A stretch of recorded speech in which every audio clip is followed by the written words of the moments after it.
Para la filosofía, la justicia es el sentido de la igualdad, de la equidad, ¿no? De hecho, uno de los nombres que recibe la justicia en latín es equitas, una igualdad proporcional, no así idéntica, sino proporcional.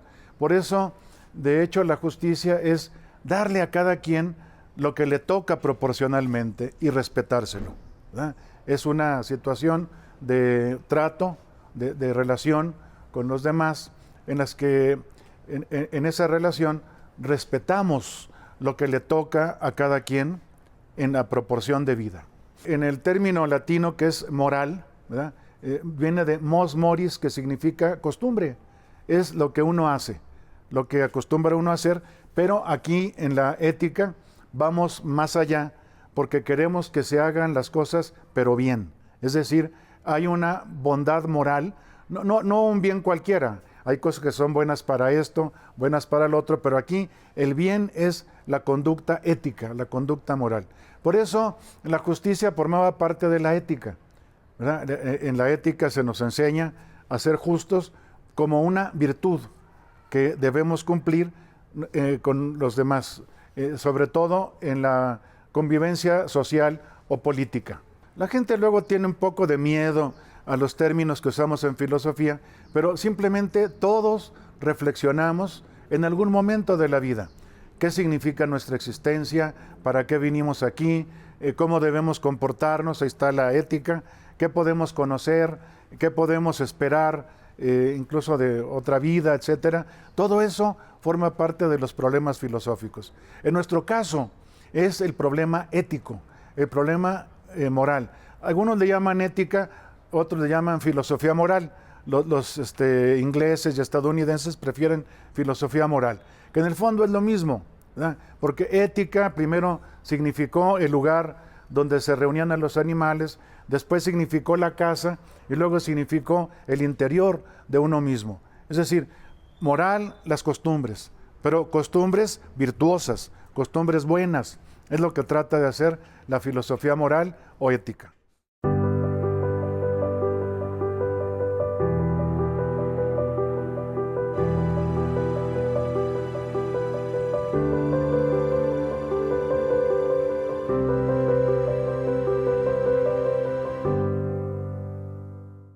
En el transcurso de la historia de la filosofía ha habido diferentes concepciones de la justicia, algunas incluso contrarias o contradictorias.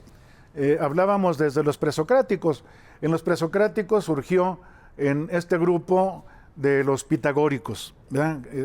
Recordemos el teorema de Pitágoras. Pitágoras a veces se piensa que más bien era un nombre medio mítico, pero existieron los pitagóricos, la reunión esta de gente, una secta, por así decir, una escuela, y ellos utilizaban mucho la noción de proporción. Es decir, todo tiene que ser proporcional. Y la justicia es la mayor proporción. En el caso de Platón va a ser mucho más estudiada la noción de justicia. Pero mire usted, por ejemplo, en el tiempo, sin ir más allá, de Sócrates, estaban los llamados sofistas, que eran gente que engañaba a los griegos para venderles el conocimiento. Eran profesores muy lucrativos y que además les gustaba engañar, ¿verdad? Y para ellos, es curioso, la justicia era el poder del más fuerte. Y así de eso se opuso contra ellos Sócrates, su discípulo Platón y el discípulo de este que fue Aristóteles, ¿verdad? De hecho, entre los mismos sofistas, por ejemplo, y Sócrates, para no ir más lejos, ¿verdad?, decía, lo justo es la fuerza. Si yo puedo pisotear al otro, esa es mi justicia. Entonces llega Sócrates y les dice que no. Sabemos que Sócrates no escribió nada, el que escribió fue Platón en sus diálogos, y ahí aparece peleándose exactamente contra los sofistas que daban esa noción de justicia tan terrible, el poder del más fuerte. Y Aristóteles es el que le da, fíjese usted, una gran estructuración.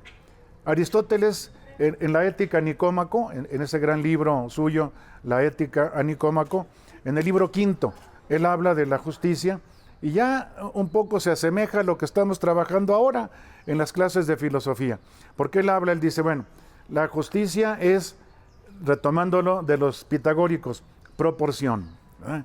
Y qué curioso, fíjese, proporción se dice en griego analogía, que yo le comentaba que es un concepto, una idea, la de la analogía, la de la proporción, que me gusta mucho para meter, por ejemplo, en la hermenéutica. Para Aristóteles, la justicia, pues, es proporción. Respetarle a cada quien la porción que le toca.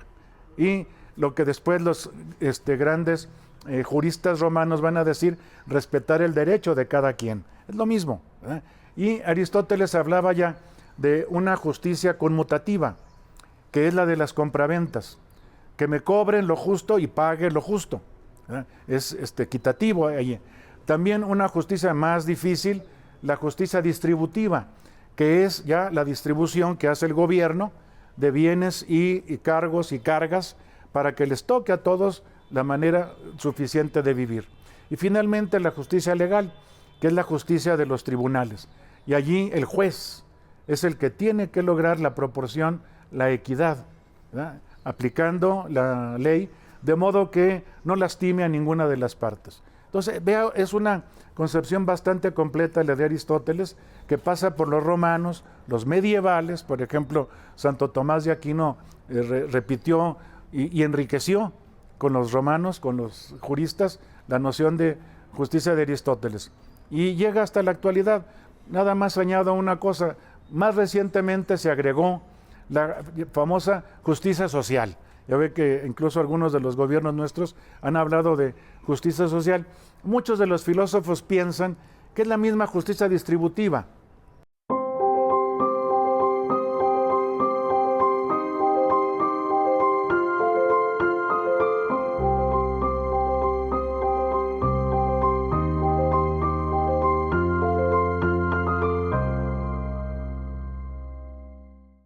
Hay también diferentes tipos de concepción de la justicia. Por ejemplo, sobre todo en Inglaterra, está Hobbes, que para él otra vez es el poder del fuerte. Él quería un gobierno, una monarquía absoluta, para que lo defendiera de las guerras que había en ese momento a montones. Y después viene, yo creo que es muy importante, otro inglés, John Locke. Locke también, ese es más democrático. Él trata de que pues, se dé la igualdad a los ciudadanos, pero siempre tenían sus preferencias. Por ejemplo, es la justicia principalmente para los que tienen posesiones, tienen dinero, etcétera, etcétera, ¿no? Ya después viene, después yo creo que muy importante, por ejemplo, también Marx, ¿verdad?, que tiene otra concepción de la justicia, mucho más igualitaria, inclusive también para los que no haya lucha, que no haya clases, sino que la lucha de clases iguale a todos los que son tanto burgueses como proletarios, ¿verdad? Y así nos va llegando hasta la actualidad. Ya atraviesa el siglo XIX y nos llega a principios del siglo XX, que más bien se trabajó la justicia legal con grandes filósofos del derecho, ¿verdad? Tenemos, por ejemplo, a Dworkin, tenemos algunos otros. ¿Qué les parece? Que tiene que haber justicia a través de cánones y cauces jurídicos, que nos tiene que llegar a nosotros la justicia por el derecho. Y Kant ya ve que tenía un sistema muy, muy completo, y él, por ejemplo, en varias partes, en la crítica de la razón práctica y en una que se llama metafísica de las costumbres, él trataba de buscar que la justicia moderara la libertad. Él era muy seguidor de Rousseau, la libertad, ¿verdad? Pero le supo poner límites. Como buen alemán, incluso como buen prusiano, ponía límites muy precisos, ¿verdad? Afortunadamente ahora la justicia se ve dentro de la democracia. Por ejemplo, en el cumplimiento de los derechos humanos.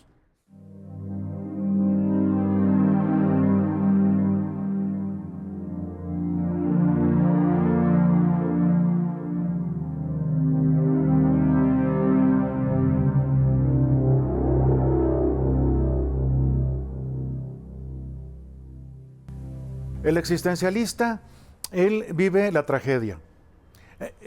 Incluso podríamos decir, retoman mucho a Nietzsche. Recordemos que Nietzsche era el filósofo de la tragedia.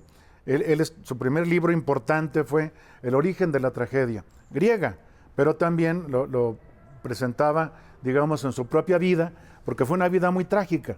Pero sobre todo la tragedia para Nietzsche era burlarse de la muerte y del dolor.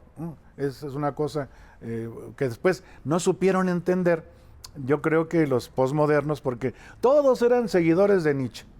Yo lo veo en mi facultad, la Facultad de Filosofía y Letras de la UNAM. Antes, en los 70, 60, 70, todas las tesis eran sobre Marx. Y ahora todas son sobre Nietzsche. Pero mal entendido. Es decir, como si fuera el de la orgía. Sí, era un hombre muy sufrido. Era, además, para él, el dichoso superhombre del que tanto habló, era el Frónimos, el prudente griego, que es el héroe de la tragedia griega, el prudente, como Ulises, por ejemplo. Él venció incluso al destino a base de pura prudencia. A los pobres héroes trágicos casi ninguno triunfó. Todos les ganaba el destino, el fatum, ¿verdad? Porque el destino incluso gobernaba hasta los dioses, para los griegos. Y ya para los existencialistas, pues ya no tiene vigencia esa noción del prudente. Ellos más bien es la tragedia, ¿no?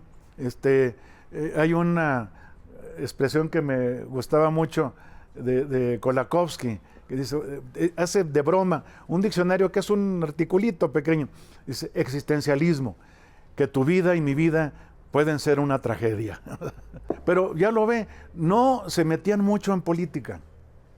Era una situación más personal, incluso individualista, diría yo.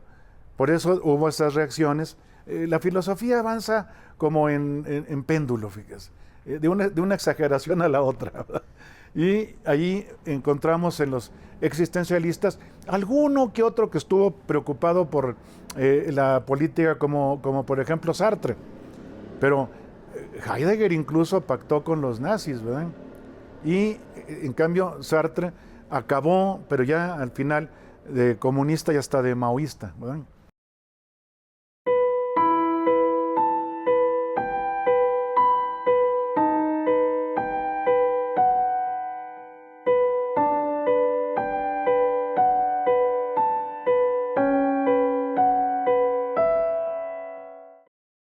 Con respecto al equilibrio entre justicia y poder, lo ideal sería que el poder defendiera la justicia, estableciera la justicia. Pero sabemos que, por desgracia, desde el Renacimiento, ¿verdad? Por ejemplo, no siempre, también es muy malentendido el príncipe de Maquiavelo, ¿verdad? Porque él allí dice algunas cosas muy fuertes para el gobernante, pero tiene otros libros en los que es muy mesurado. Pero ya ve que ahora es tomar el poder, no buscar la justicia, sino tomar el poder. No en balde, en muchas constituciones se les llama derechos morales, moral rights, y son lo que llamamos nosotros derechos humanos. Eso es lo que hay que proteger siempre, los derechos humanos. De hecho, clásicamente, lo que tiene que saber el gobernante es el bien común, no el bien individual, o los bienes individuales de sus acompañantes y asesores y todo esto, o los otros gobernantes, sino el bien común, ¿verdad? Y eso es lo que tiene que buscar. Y dentro del bien común lo principal es la justicia, porque con justicia tendremos paz.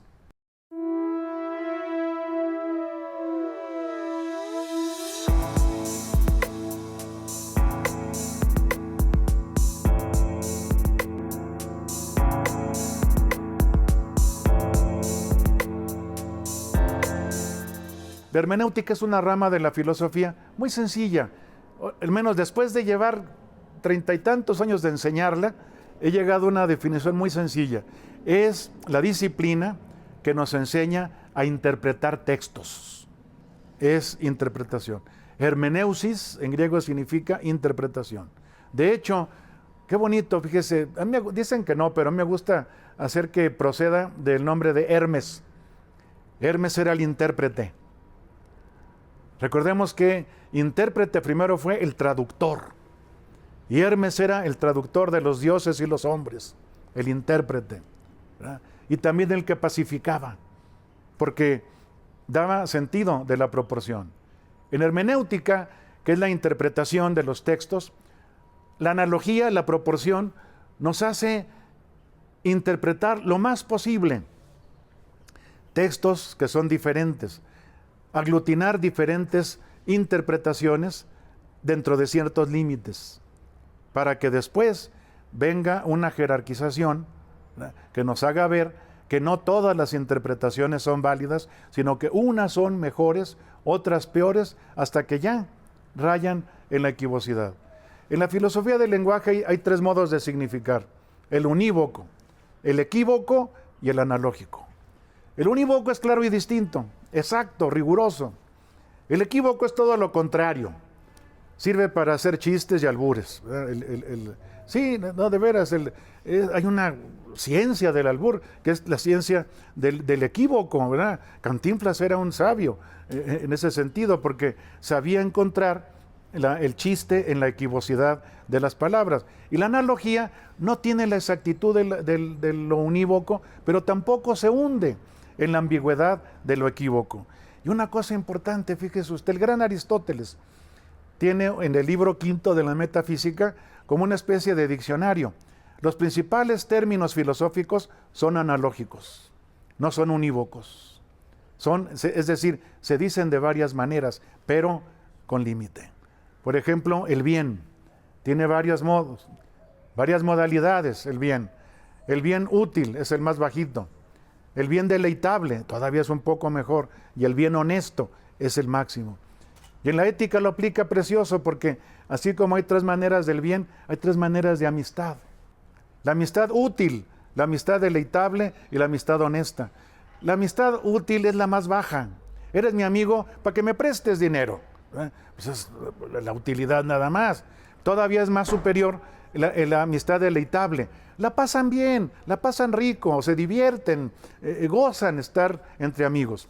Pero ya la principal, igual que el bien honesto, es la amistad honesta, que busca la virtud en el amigo. Eso es genial.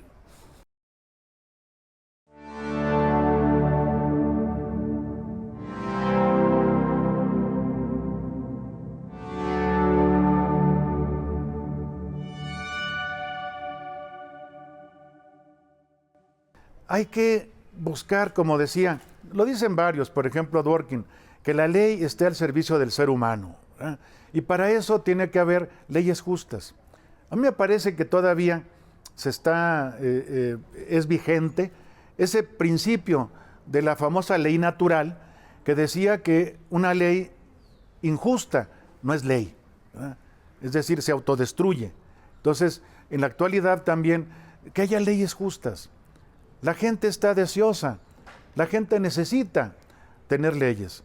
A mí me encanta una frase de Kant, el gran Kant, que decía: hasta un pueblo de demonios necesita leyes. Pues sí, imagínense, si no, entre ellos mismos van a estar ahí matándose y pegándose y todo. Pero leyes justas. La filosofía tiene que ser a favor del ser humano. A favor, si no, ¿para qué sirve? Hay filosofías muy deprimentes. Sí, hay filosofías de veras tan escépticas y nihilistas que, bueno, incluso algunos de los filósofos lo han cumplido. Había filósofos, por ejemplo, en el estoicismo, ¿verdad?, que proclamaban la legitimidad del suicidio, y muchos acabaron suicidas, ¿no? Igual también en otras épocas. Entonces, hay que hacer una filosofía que beneficie al ser humano.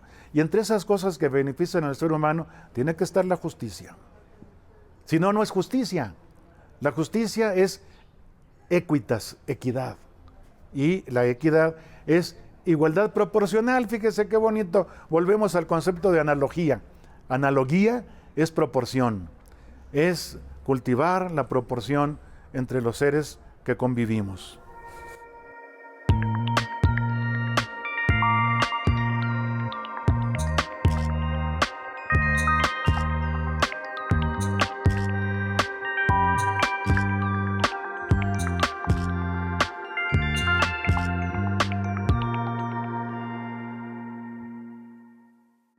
Hay una postura filosófica con respecto a la naturaleza que ha tomado recientemente el nombre de bioética, pero no es tan nuevo. Ya existía desde, digamos, principios del siglo XX, ¿verdad? Ya se hablaba del cuidado, de la responsabilidad que debemos tener para con la naturaleza. Ahora es la bioética, es la ecología. Ahora, también aquí ha habido muchas divergencias, ¿verdad? Porque hay algunos que me parece a mí que deberían tener cuidado de no irse a la exageración.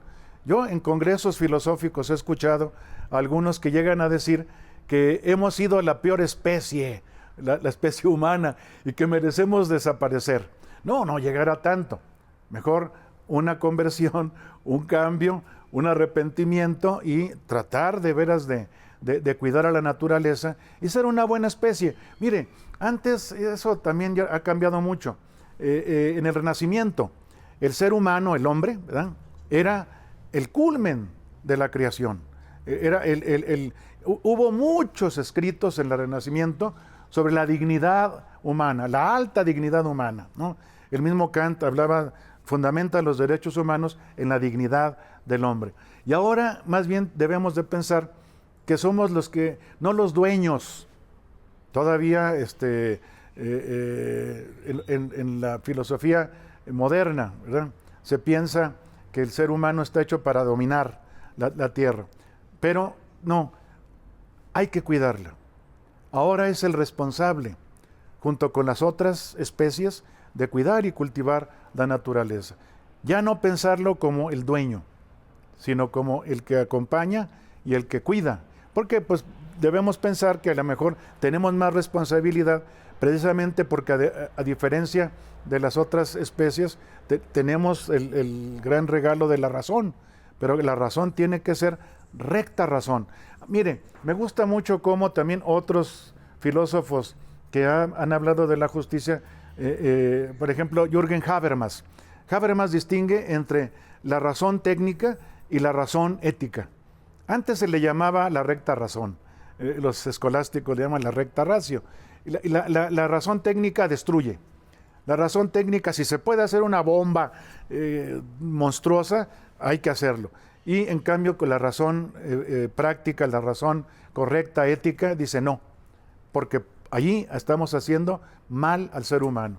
Yo diría, ahora la justicia debe plantearse, como un poco lo hacía ya Ronald Dworkin, que yo mencionaba, que todo el derecho, la ley, esté a favor del hombre. Fíjese cómo no se cumple eso en muchos estados. Que el derecho, la ley, estén a favor del hombre.